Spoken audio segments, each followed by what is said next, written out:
இங்கே இந்த மாதிரி ரோட்டில் விளக்கு விற்றுக்கிட்டு இருக்காங்க. ஒரு லேடியும் அவங்க பையனும் ஃபோட்டோ எடுத்துகிட்டே வராங்க. அந்த பையன் விளக்கு வாங்கலான்னு சொன்னால் அவங்க அம்மா கையை பிடிச்சி இழுத்துட்டு போயிடுறாங்க. கொஞ்ச நேரம் கழிச்சு அந்த பையன் திரும்பி காசை வந்து கொடுத்து எனக்கு விளக்கு கொடுங்கன்னு கேட்குறான். அவங்களும் பேக் பண்ணி கொடுத்த உடனே அவங்கள ஒரு ஃபோட்டோ எடுத்துகிட்டு ஹாப்பி தீபாவளின்னு சொல்கிறான். எனக்கு எங்கப்பா தீபாவளி, இதெல்லாம் விற்று முடிச்சாதான் அப்படின்னு சொன்ன உடனே அந்த பையன் ஃபேஸை பார்த்துட்டு இதெல்லாம் வாங்கிட்டே ஏன் சொல்கிறேன்னு சொல்லி 2 விளக்கு எடுத்து கொடுக்குறாங்க. அவன் சொல்கிறான், கவலைப்படாதீங்க, நீங்கள் போகிறதுக்குள்ளே எல்லாமே விற்றுருன்னு சொல்லிட்டு போகிறான்.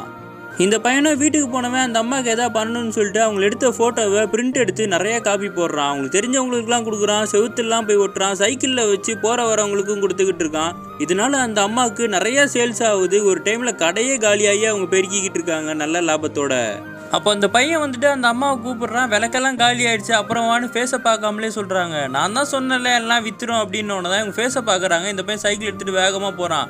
நில்லுப்பான்னு துரத்திக்கிட்டே போகிறாங்க. அவன் சைக்கிளில் வந்து ஒரு பேப்பர் விழுது, அதை மட்டும் எடுத்துக்கிட்டு பின்னாடியே போகிறவங்க அந்த பேப்பரை பார்க்குறாங்க. இவங்க ஃபோட்டோவை போட்டு இந்த கடையில் போய் எல்லோரும் வாங்குங்க, சந்தோஷமான தீபாவளி இருக்குன்னு போட்டவொடனே இவங்களும் அதை கட்டி பிடிச்சி கண் கலங்கி நிற்கிறாங்க.